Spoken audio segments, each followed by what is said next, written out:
So we're starting 10 minutes early? Yep. I'm starting the stream right now. Okay. And then we just wait. Oh, you start the stream at 6:50, but you don't do the study till 7. Right. Hello, Internet. Once again, we are starting the stream about 10 minutes early. So, of course, if you're watching this after the fact, go ahead and fast forward about 10 minutes. If you are watching this live, wait until about 7, and then we'll start our study. Tonight, we are doing Exodus chapters 23 and 24. Do we want to mention our special guest now or later? We can do it now. Well, you've broached the subject. The cat's out of the bag. It's okay. Nobody's listening. That's true. I'm just thinking for later. Or when somebody watches it later. Now I want to just let it go for 9 more minutes. Okay. And just let them Wonder. wonder.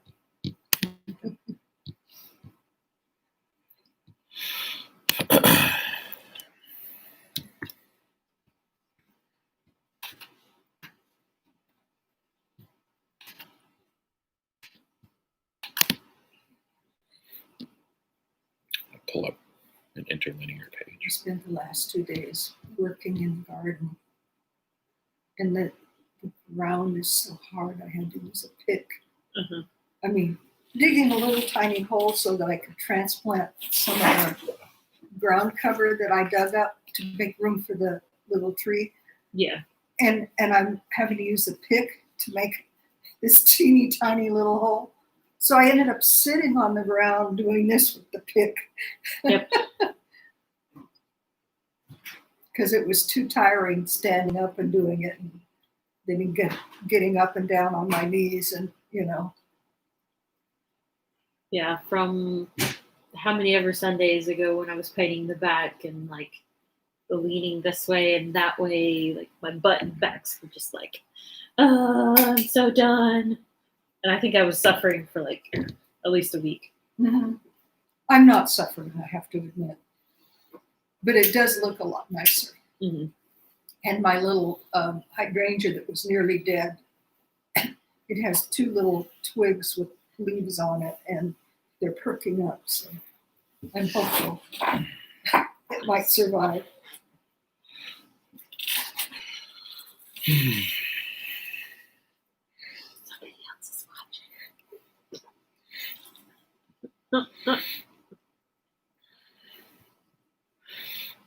We'll see if they say hi.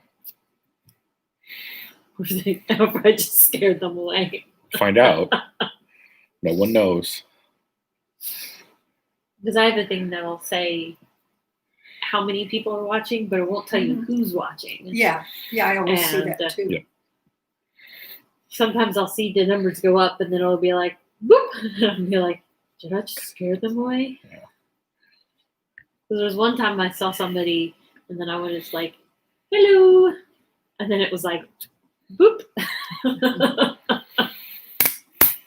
Oh, it's Daddy. Yeah.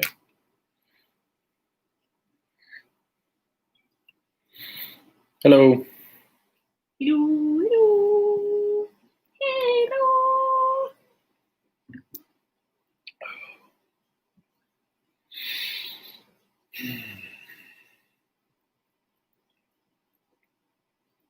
Sorry, What? I'm picking at my toe. Okay. You were also staring at me, and I didn't know what was going on That's there. my normal face at work, though. But you were Sometimes just I have to- intently staring at me. Yes, that's my normal face at work. Yeah.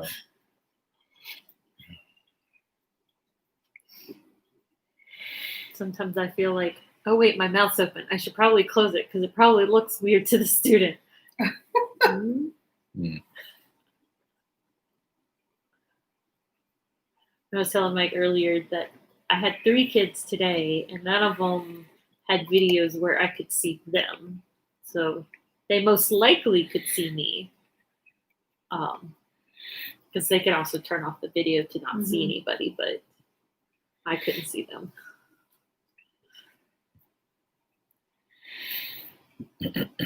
It's so hard to like have that one-on-one thing and not Yeah. be able to get any facial clothes. Right.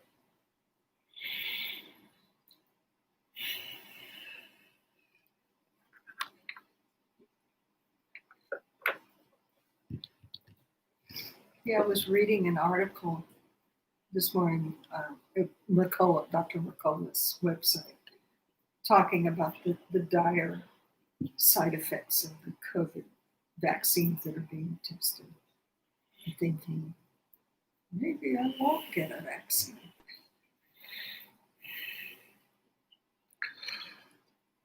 Yeah. See what happens. Mm-hmm. The world has certainly changed overnight. Mm-hmm.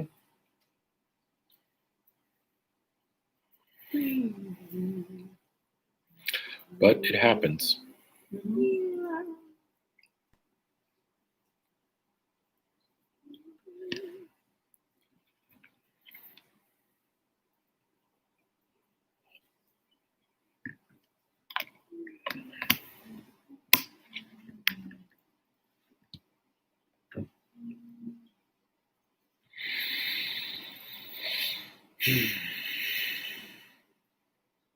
4 more minutes. Yep.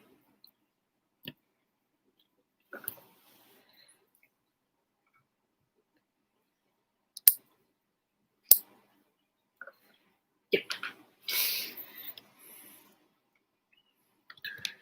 This fan is so loud, I don't know if it'll actually bother me more than it'll help.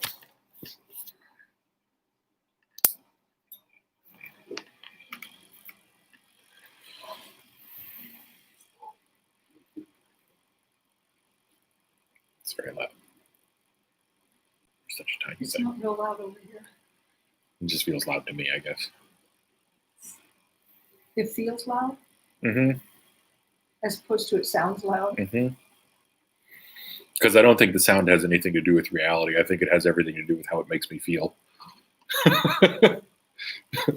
And that's why it's annoying. I think fish tank sometimes sounds louder. Yeah. Ooh. Yeah, it does gurgle a little bit sometimes. They're pretty quiet now that we have the levels never changing. Well, they're quieter, I guess we'll say. Oh, I forgot to tell you yesterday when I fed the fish, it was like SeaWorld because both Albert and Fatty Mm-hmm. were up at the top, and so like I dropped a couple pellets, and both of them went for it, and it was like, I was like, Yeah. I will feed you, Fatty. I'm just getting Albert away from you. Fine, I'm just gonna dump your food, and if he gets it, then that's your problem. Yeah. They're just fish. Mm-hmm. But you still don't want to mistreat them. No, if they mistreat each other, that's their problem. Okay. This is true.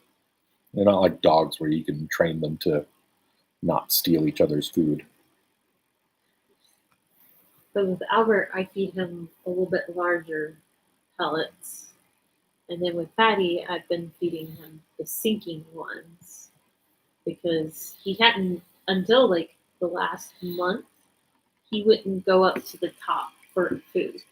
So I would just drop it so that he could eat it from the bottom. Mm-hmm. But he does like those pellets. Well, He's just very skittish.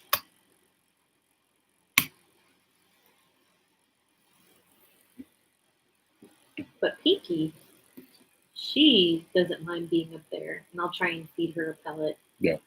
And it's funny because when she does get one, it looks like it's a cigarette sticking out of her mouth because if she gets it early enough, she can't swallow it all the way, and she'll grab it and then she'll like run into like the side, like whether that be like the wall to try or the and back. No, she just like because she's blind, so she's just like Oh, Yeah. boop. That's what we think, at least, is that fish has vision problems. She'll turn somewhere and then just run into something. Yeah. Okay, 7 o'clock. As Lindsay mentioned, we have a special guest tonight. My mom has joined us, and if anyone is concerned about social distancing, Yes. she's over there.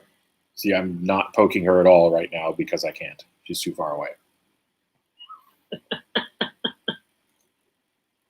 She would have said something if I were. Anyway. So, as I said, we are doing Exodus 23 and 24 today.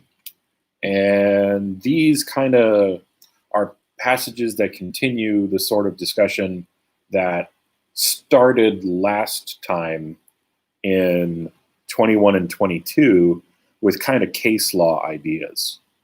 And they feel like an interruption of the narrative because we were having this nice discussion of, you know, how the story went when the Israelites left Egypt and went and wandered for a while on their way to Canaan. And then you get this section of laws and rules that's kind of separate from the covenant. They were given the 10 Commandments, and that was the part of the covenant they had to keep. But then this section of laws, which is about applications for the commandments, it just kind of feels interruptive. It feels like it's shoehorned in there, and modern readers look at it and go, "That's really badly written. That has no place being there. I would have done it differently." Well, that's how they did it, you know. So all that is to say that chapters 23 and 24 continue on with the idea of giving us some applications for, well, mostly chapter 23. They give us applications for the laws of the 10 Commandments. And then by the end of 24, we get a covenant ceremony with the elders of Israel, and they're going to ratify and accept God's covenant. So we'll read a little bit about that. Okay. So, chapter 23, verse 1. You must not spread a false report. Do not join the wicked to be a malicious witness. You must not follow a crowd in wrongdoing. Do not testify in a lawsuit and go along with a crowd to pervert justice. Do not show favoritism to a poor person in his lawsuit. If you come across, I'm going to stop right there. There's a common thread that's joining all those ideas, not joining a crowd, not showing favoritism, and not spreading a false report, and not being a wicked and malicious witness. And that's not perverting the cause of justice. You remember when we were going through the commandments themselves, and we talked about the one that says, do not give false testimony against your neighbor. That's often rendered as do not bear false witness, right? That has a heavy, heavy legal context. Right, I remember that. That's about the idea of derailing justice through deception and lies, right? So then these other ideas that we talk about in the beginning of chapter 23 are applications of that. So the false report thing is kind of interesting because just the way that's worded makes me think about the report of the spies that are going to go into Canaan and then come back and give a false report. Mm-hmm. And I think that's possibly a little bit of editorial foreshadowing, because what happens when you give a false report? Well, then the people reject their God, and you get a discussion like we had in Hebrews on Sunday night. The idea about don't join the wicked to be a malicious witness. You can definitely see cases where the court could be weaponized against somebody, against an enemy, by lying about them. It's certainly possible, and that's something that needs to be avoided. And if you think about it, a lot of the darkest moments of human history have been when that kind of thing happened. The common example when I was in school about, this sort of lying against your neighbor and perverting justice was often mentioned was the Salem witch trials. There's obviously nobody actually saw witches flying through the air on broomsticks, right? Okay. Yeah, nobody whipped out their cameras and went click, click, click, there she goes, right? Do you mean paintbrush? Doesn't really matter because it never happened, right? So it was all just, oh, I don't like that person. I'm going to declare her a witch. Similarly, don't follow the crowd in wrongdoing. Just because a lot of people think that somebody is wrong, that doesn't actually make them wrong, right? I mean, there are times when consensus matters, but truth and consensus are not always the same thing. Witness the demonstrations that are going on right now Right. across the country. You know, and okay, let's talk about that for a moment anyway, right? Is it a good thing to stand up against the wrongful death of someone in police custody? Absolutely. 100%. No one has any problem with this. But there is a consensus among some rioters. That doesn't make them right. There's a consensus among some people who are flipping police cars and, you know, burning places that have nothing to do with the events that some other people are protesting against. But consensus doesn't make that thing right. So ultimately, truth sometimes goes with consensus, but sometimes truth goes against consensus. And telling the truth is much more important. And I think that's all we really need to say about that. I was thinking more along, like, don't go with the crowd with, like, you see all those commercials that say, have you been wronged by blah, blah, blah, or you can join in this lawsuit, blah, blah, blah, where they just feel that they just want more and more people padded in it, whether they were wronged or not. Right. And then the more people go with it, the more they can. Right. Whether it was a really bad thing or just a kind of bad thing. Yeah. And I think maybe the context that makes the most sense in this, because we're talking to people about how they should behave, is if you know the truth and the truth does not agree with what the crowd is saying, then don't go along with the crowd. Mm-hmm. You tell the truth and you stand up for it. Yeah. Do not testify in a lawsuit and go along with a crowd to pervert justice. So the implication there is that you're testifying falsely to pervert justice. Yeah. Because that's what the crowd wants. And then, of course, do not show favoritism to a poor person in his lawsuit. Sometimes people take these statements out of context. This doesn't mean that you never side with a poor person. What this means is that the simple fact of being poor by itself doesn't make someone right. Or the idea that just because it's a poor person versus most likely a well-off person, that money does not equate them being evil. Right. Being poor doesn't make someone evil, but being rich doesn't make someone evil. What matters is justice and the truth. Okay. 4, if you come across your enemy's stray ox or donkey, you must return it to him. I mean, the right thing to do kind of doesn't care about our feelings a lot of the time, right? If you see the donkey of someone who hates you lying helpless under its load and you want to refrain from helping it, you must help it. You could also look at that as, just because you hate the donkey's owner, it doesn't mean you hate the donkey. Yeah, my little note says, you must refrain from leaving it to him. You must set it free with him. Right.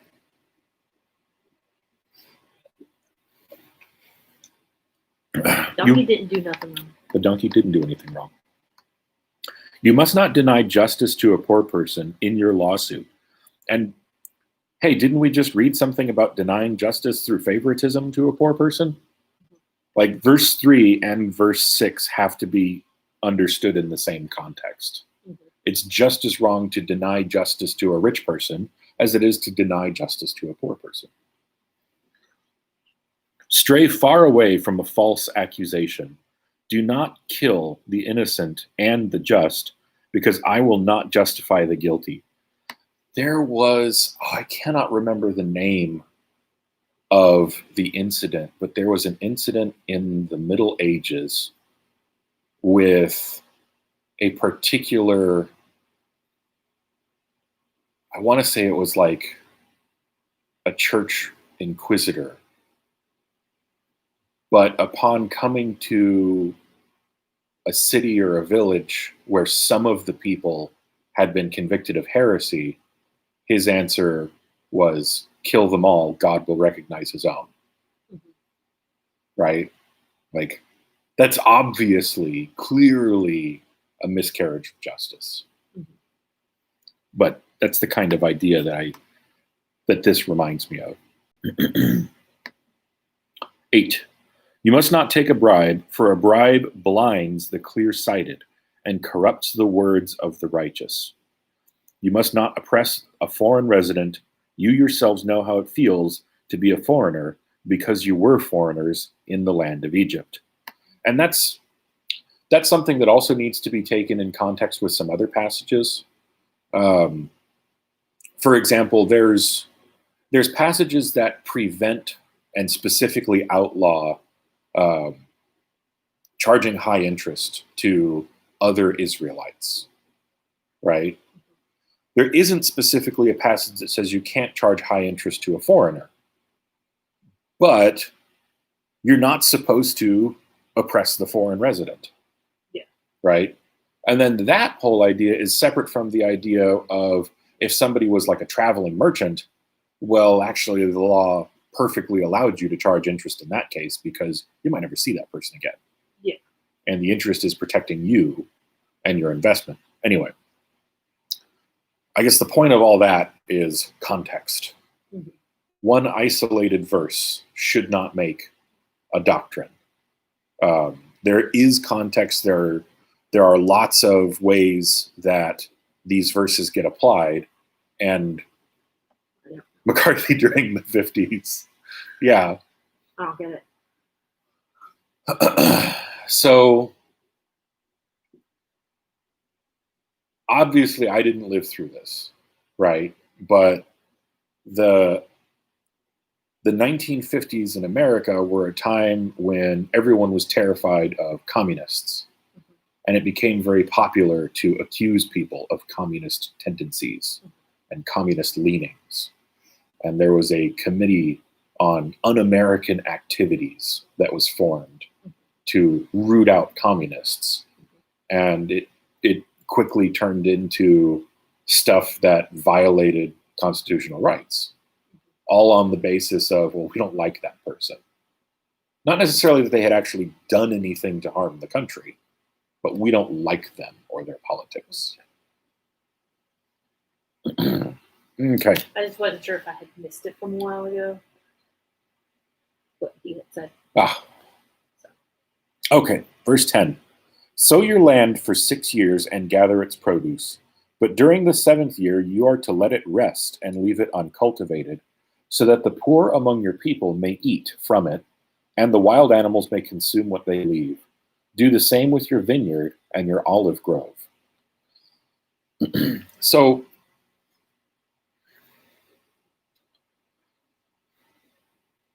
we've had other instances of similar instructions before, like working for 6 days and then resting on the 7th, and that being specifically associated with the idea of creation and honoring God as the creator, right? So I don't think that we're not supposed to see the work 6 and rest on the 7th connection here, but the text is specifically connecting that with making some provision for the poor. And of course, this is a time when there is no such thing as social services, right? There are no charity organizations. There's no unemployment. There's nothing, right? Yeah. And if you do not own land, or if you don't work for somebody who owns land in exchange for food, then you starve. That's the only way to eat, is to grow the food first and then eat it, right? Mhm. So in that society, in that economy, people who didn't have the means to grow food are incredibly vulnerable. So that's I don't think that's meant to replace the honoring God as creator context of the 6 and 7 kind of pairing. But I do think it's an interesting add-on to that idea. It's also good for the It is also good for the soil. for the soil, yeah. This has more to do with faith in God than good agricultural practices.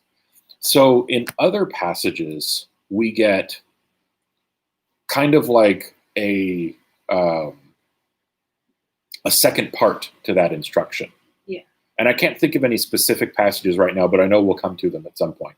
Yeah. It Where talks about giving the land rest. right. Well, it talks about giving the land rest, but it also comes with the promise that if you trust God and do this, then you will harvest enough that you won't be lacking in that 7th year. Right? Mm-hmm. Now, what can you think of that we've already read so far that has this gather for 6, rest on the 7th, trust God aspect to it? What we just read? The manna, Oh, okay. right? Yeah. Mhm. Because Because God provided. They didn't have to collect it on the Sabbath. Exactly. So there's this aspect of trusting God to provide for you because he's the creator and he's giving this to you anyway, right? He made this world that feeds you. But there's also this concern for the poor and justice for those people who can't provide for themselves thing going on, right? So, yeah, it is in their understanding, they have no idea how depleted soil works, right?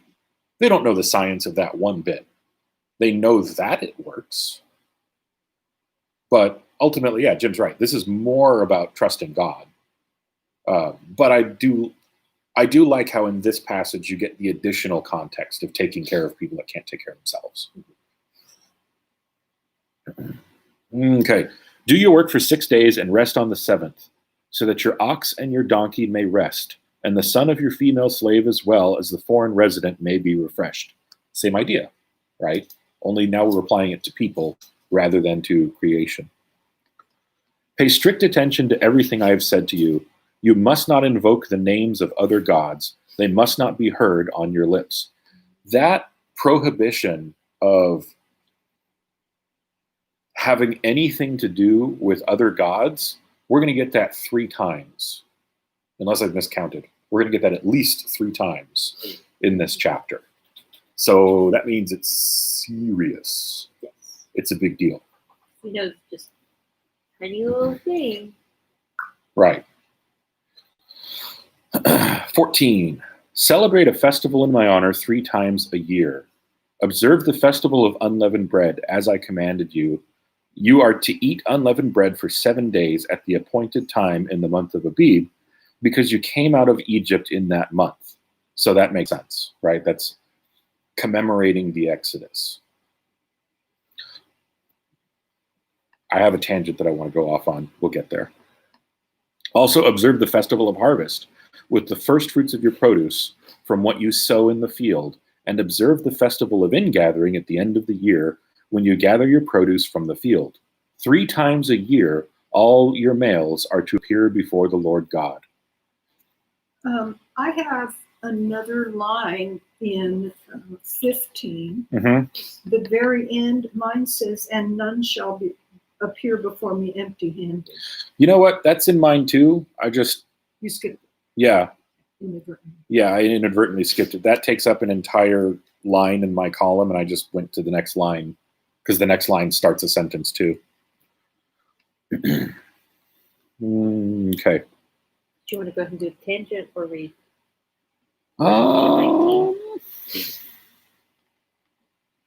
Let's go ahead and tangent. Okay.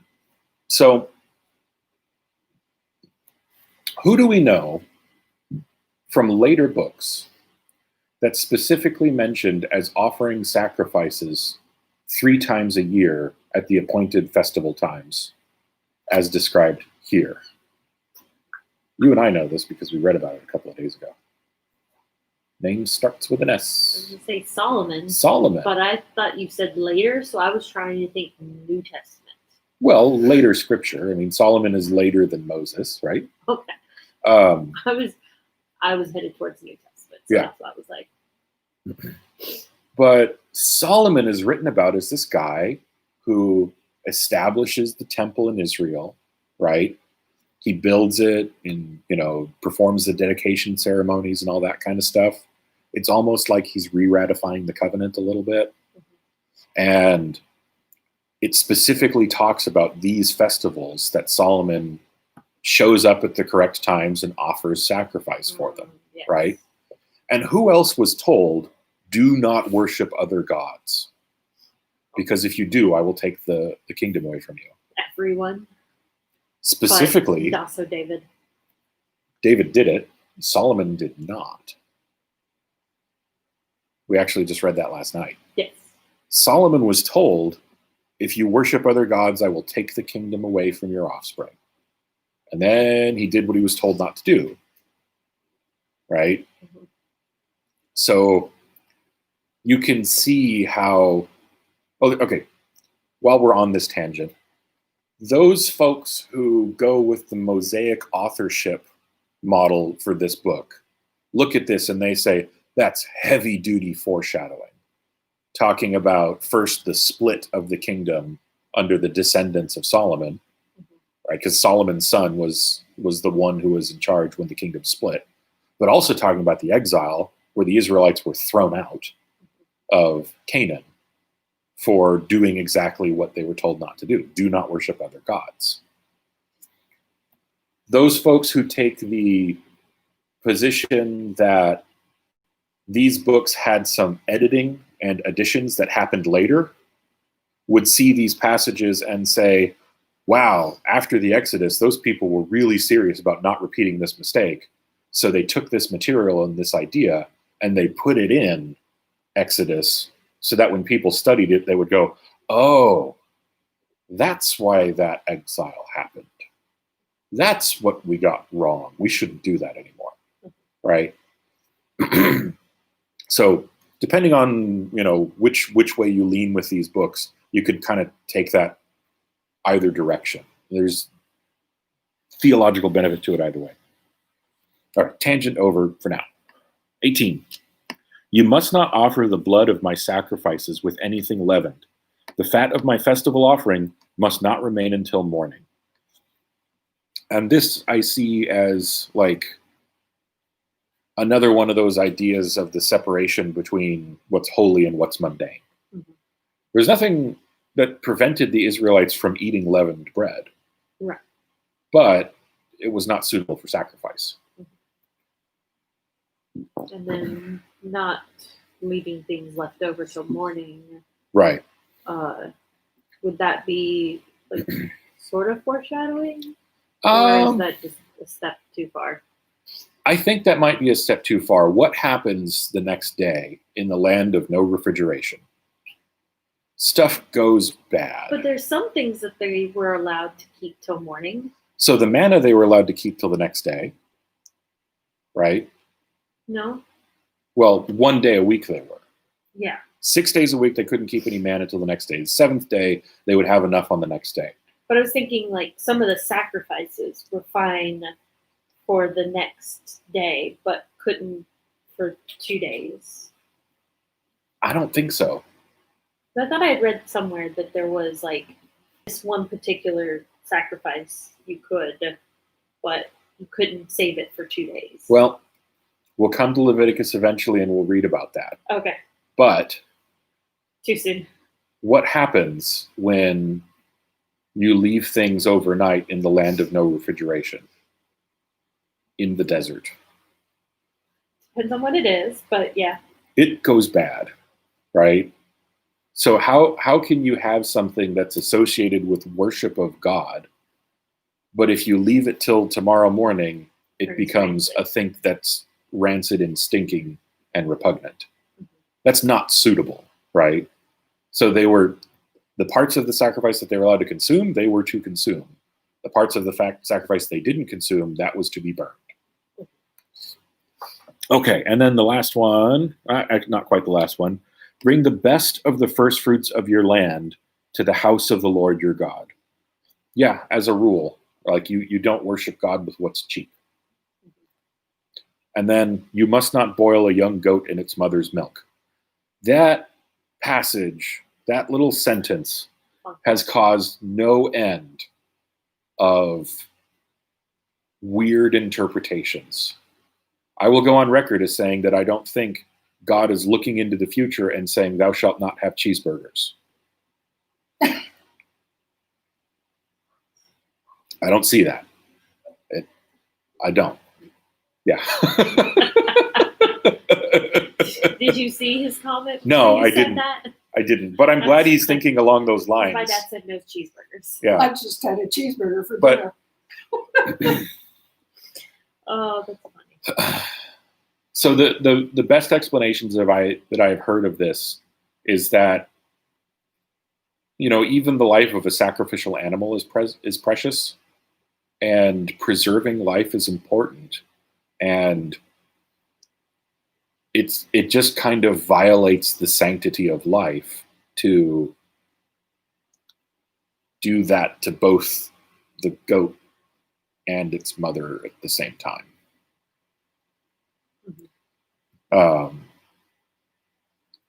I will say that there are lots of different ways to interpret that bit, and I have forgotten a lot of what I read about that.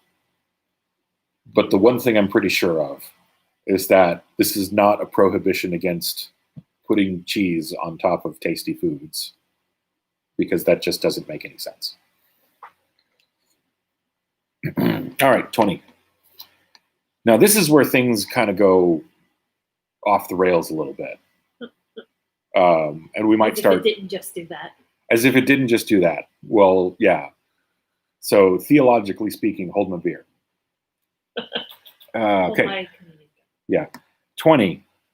I'm going to send an angel before you to protect you on the way and bring you to the place I have prepared. Be attentive to him and listen to his voice. Do not defy him, because he will not forgive your acts of rebellion, for my name is in him. Okay. Have we ever been told in any passage previous to this that angels were given the authority to forgive acts of rebellion? I don't think so. No. We I have, don't think I've read anything in the daily, yearly reading Right. that says that. there have been, I can think of one specific case, which was the destruction of Sodom and Gomorrah, when angels were sent to execute the judgment of God, Okay, yeah. right? But there has never been, that I can think of, any passage where an angel is given the authority to forgive or punish on his own recognizance an act of rebellion. Right? So keep that in the back of your head. Then there's that other little thing, for my name is in him. Now, when we were reading the last few days about the establishment of the temple, how many times did it say a temple for the name of God? Many times. Many times, right? And God said things like, I will make my name dwell there. So there's real strong evidence that the idea in a lot of writing was that the name of God also denoted the presence of God. And if you think I'm crazy or wrong, hang on. 22. But if you will carefully obey him and do everything I say, then I will be an enemy to your enemies and foe to your foes. What? Obey the angel and do everything God says? Are they saying the same thing? For my angel will go before you and bring you into the land of the Amorites, Hittites, Perizzites, Canaanites, Hivites, and Jebusites, and I will wipe them out. Wait a minute, I thought God was going to go before them. That's what he said earlier. But now it's the angel that's going to do that. It's almost like the writer is intentionally blurring the distinction between the angel and God in much the same way that distinction was blurred in the burning bush. 24. You must not bow down to their gods or worship them. Hey, there it is again. Do not imitate their practices. Instead, demolish them and smash their sacred pillars to pieces. Worship the Lord your God, and he will bless your bread and your water. I will remove disease from you. Why did God go into the third person and then into the first person? Yes. Think about this sentence that we just read. He will bless your bread and your water without capital letters, right? Where did we get a he? The angel. Mhm. So is God talking about himself blessing their bread? Or is he talking about the angel blessing their bread? Is God going before them into the promised land? Or is the angel going before them into the promised land? Do they have to carry out the things that God commands them or the things that the angel commands them? And who's going to judge them, God or the angel? Yes. Yes.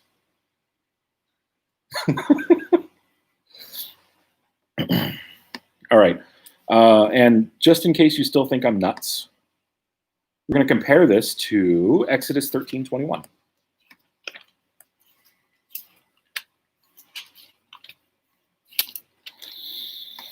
Okay, this is about the Passover instructions, right? We already read this part long ago, and the Passover happened, and they had to eat the unleavened bread, and the Lord killed the firstborn of them, right? And they were told what it was to mean and how they were to explain this to their offspring later on when they ask about that. Okay, so 13:20-21. The Lord went ahead of them in a pillar of cloud and led them on their way during the day, and in a pillar of fire to give them light at night, so they could travel at night. Now, with that in your head, we're going to read 14, verse 19. Then the angel of God, who was going in front of the Israelite forces, moved and went behind them. The pillar of cloud moved from in front of them and stood behind them. It came between the Egyptian and the Israelite forces. The cloud was there in the darkness, yet it lit up the night, so neither group. Hey, so did the cloud protect the Israelites, or did the angel protect the Israelites? Did the cloud go before them, or did the angel go before them? Yes. Yes. So it's not just a weird interpretation of Exodus 24 verses 20 through whatever, right?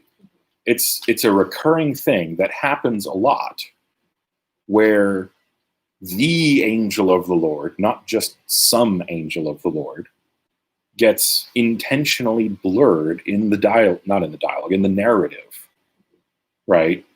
To where it's not clear whether they're talking about the physical, manifested human-like presence of God versus God in his sort of heavenly nature that's not really fathomable, right?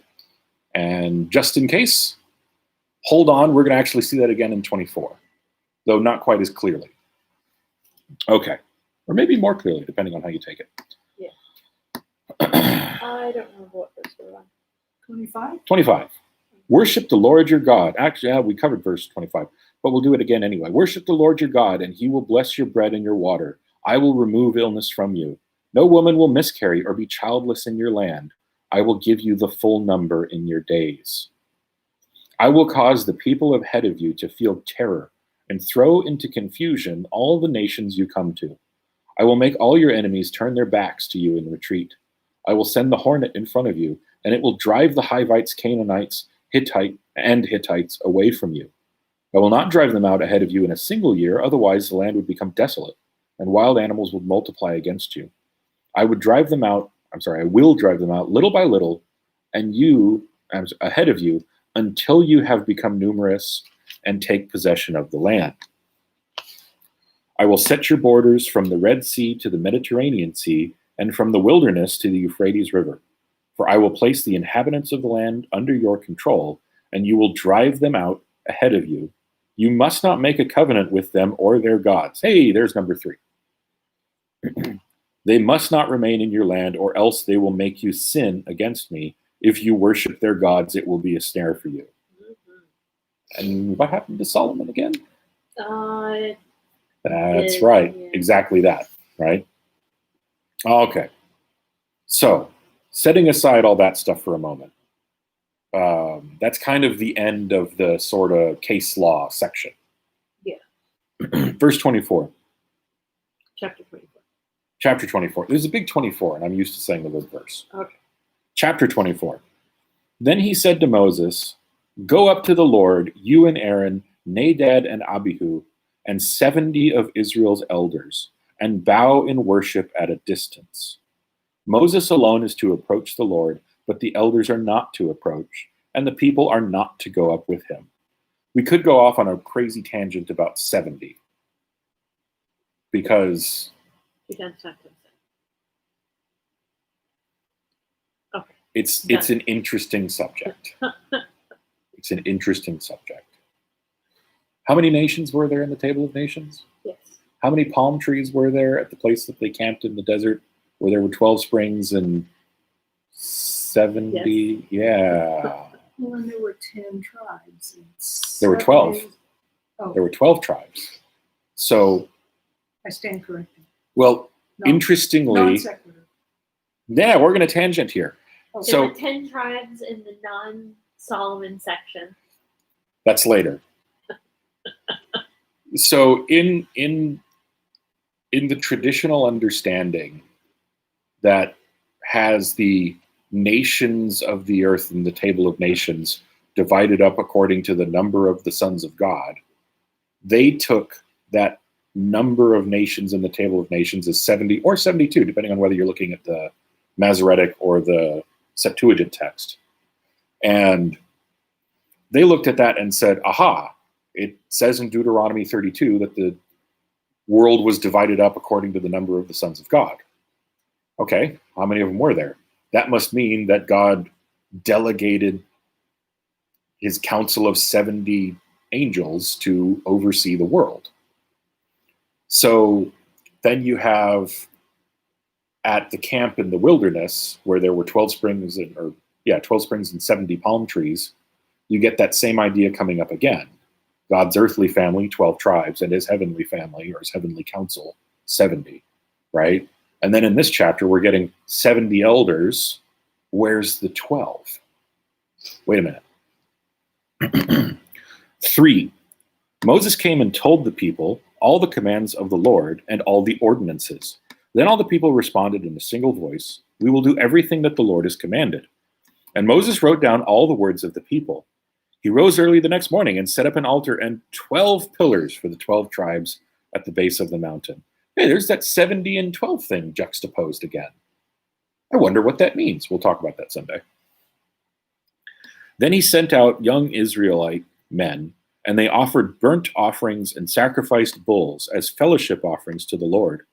Moses took half the blood and set it in the basins, and the other half of the blood he sprinkled on the altar. Then he took the covenant scroll and read it aloud to the people. They responded, "We will do and obey everything the Lord has commanded." Spoilers, they don't. Yeah. Moses took the blood, sprinkled it on the people, and said, "This is the blood of the covenant, and the Lord has made you, that the Lord has made with you concerning all these words." Then Moses went, actually, we're going to stop just a second there. I think we've mentioned this before, but some people have the problem and the complaint that how could Moses possibly have sprinkled blood on all of the Israelites? And a lot of scholars would respond and say, well, he had those pillars that represented the 12 tribes, and he had the 70 elders. He probably did it to them as a representative thing, because all of the Israelites together would have been represented by that. So it's a not uncommon complaint that has a fairly straightforward resolution. Okay. 9. Then Moses went up with Aaron, Nadab, and Abihu, and 70 of Israel's elders, and they saw the God of Israel. Beneath his feet was something like a pavement made of sapphire stone, as clear as the sky itself. God did not harm the Israelite nobles. They saw him and they ate and drank. Okay, a cloud doesn't eat and drink.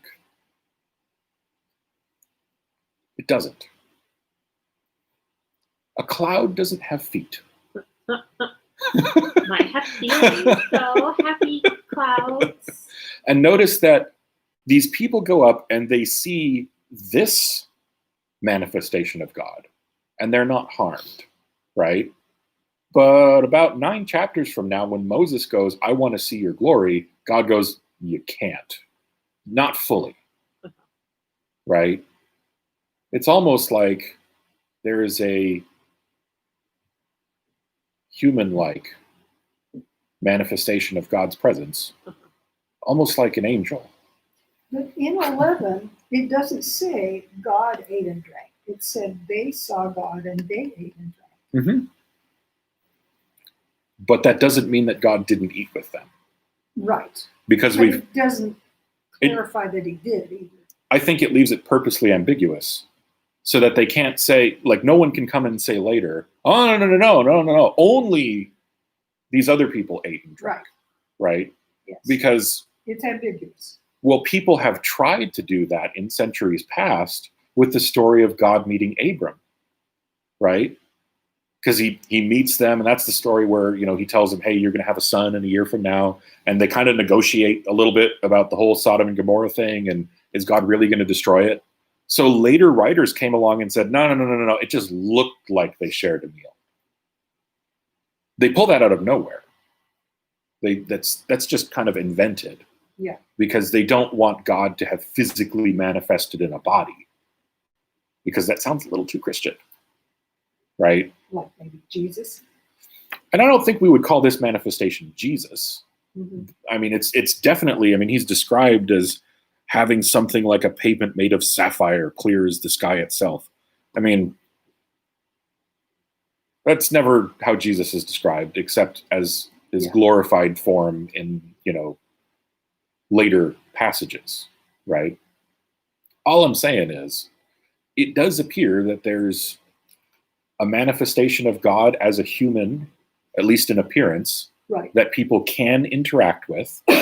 And there's a manifestation of God as God, the transcendent, you know, unrelatable thing that Moses could not see without being destroyed. Mm-hmm. Okay. 12. The Lord said to Moses, come up to me on the mountain and stay there so that I may give you the stone tablets with the law and commandments that I have written for their instruction. Now, we'll probably talk about this again later, right? But how many stone tablets are there? 2. Moses breaks the first copy and he gets the second copy from God later, right? Yeah. It is commonly thought that 5 commandments went on one and 5 commandments went on the other. But the first 5 have dramatically more words in them than the second. Yeah. Right? It's more likely from, you know, like knowing how history worked and knowing what kind of covenant this was, that both tablets were written front and back with all of the commandments on them. And the idea was 1 copy for you and 1 copy for God. That's how treaties were done. That's how covenants between, you know, greater and lesser powers were done. And that's the same format that the covenant with the Israelites would have had. Because he's done similar, I will do your humanitarian customs. Right. And obviously, God doesn't need a copy, but that's how the format works. Yeah. That's what's relatable to them. That's what's understandable. And spoilers, they put both copies in the ark, right? Right. Which was also a common thing with those kinds of covenants, to have them reside before their gods. I mean, in other cultures where they had multiple gods, they would reside in the temples before their gods, who were thought to have observed as witnesses the agreement that was made. Oh. Okay. Well, we'll probably talk about that again after Moses breaks the tablets. Okay. 13. So Moses arose with his assistant Joshua and went up the mountain of God. He told the elders, "Wait here for us until we return to you. Aaron and Hur are with you. Whoever has a dispute should go to them." Spoilers, that's going to go badly. Mhm. When Moses went up the mountain, the Lord covered it. The glory of the Lord settled on Mount Sinai, and the cloud covered it for 6 days. On the seventh day, he called Moses from the cloud. The appearance of the Lord's glory to the Israelites was like a consuming fire on the mountaintop. So now we don't have any of the anthropomorphic language. And it's interesting, in 15, yours says the Lord covered it, and mine says the cloud covered it, Yeah, which obviously the Lord is basically a cloud, but it's still kind of interesting. right. Moses entered the cloud as he went up the mountain, and he remained on the mountain 40 days and 40 nights. Interesting. So did God appear as a cloud of fire, or did he appear as something like a man that stood on something that looked like, clear crystal? Yes. Yes. It's described both ways because now, of course, this is not difficult for us to look at as Christians with the New Testament as our context. Yeah. We look at that and we see the beginnings of a Godhead, right? I don't know why, but it just made me think of, like Star Wars. It's Star not Wars in any way. My Yeah. cat picked up a few things from. Yeah, I don't think this is like Star Wars. Anyway, but it's easy for us as Christians to see that, to see things that some people would describe as Christophanies, right? But this angel is never called Messiah, or obviously not Christ, because that's Greek and that's totally the wrong word, right? But this was a doctrine. The idea is they called it the two powers in heaven, that God could appear as something like a man, but also as something incomprehensible. And he chose to do both sometimes, and sometimes he chose to do one or the other. Mm-hmm. And that was just up to him how he wanted to do that. And sometimes they blurred together and sometimes they didn't. Mm-hmm. And that doctrine was decided to be heretical in the Jewish community in the 2nd century because it sounded really Christian. So anyway, that's where we're at today. In a little tangent, did you want to describe what that dot meant from last? Yeah, so in our last study, Lindsay asked me a question that completely derailed my thoughts for like 5 straight minutes. And the internet was treated to the lively and exciting experience of watching me flip pages. But all the dot means in the text is that's the first time the word appears in the chapter. And it's just because some editor thought that word was interesting. So in that case, the word was Christos, or inquiring minds want to know. Yeah. In that case, that was the word for Christ, which is anointed or Messiah, right? Because it's Greek and not Hebrew. And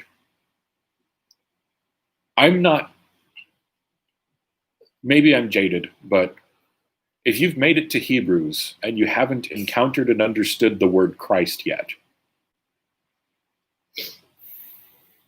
Maybe you started in Hebrews, because I know sometimes people start in Hebrews. yeah, It just also popped up a couple times today with the dot. So Yeah. It's just interesting. but we decided that for our purposes, what the dot means is ignore the dot and look it up in an online interlinear, because that'll be so much easier than flipping to the back of the book and trying to find every single dotted word in a gigantic alphabetized list. Yeah. So yeah, Which is extremely hard to do when you're on an iPod. which is extremely hard to do when you're on an iPod. Yeah. Yeah. But hey, Blue Letter Bible has an interlinear. Hashtag not sponsored. Okay, let's pray and then we'll be done. Father, thank you once again for your wisdom. Thank you once again for your commitment to truth and justice. And we know that we are imperfect agents of truth and justice in the world, but we trust you to help us become better at it. and to find ways to make up for our shortfalls. Also, Lord, we ask that you would bless the members of my family in particular. You know what particular circumstances are going on right now. That's not really something the entire internet needs to know. But we trust that you do have your presence with us. In Jesus' name, amen. Okay. That's it for me tonight. I will see you all later on Sunday. Bye. Bye.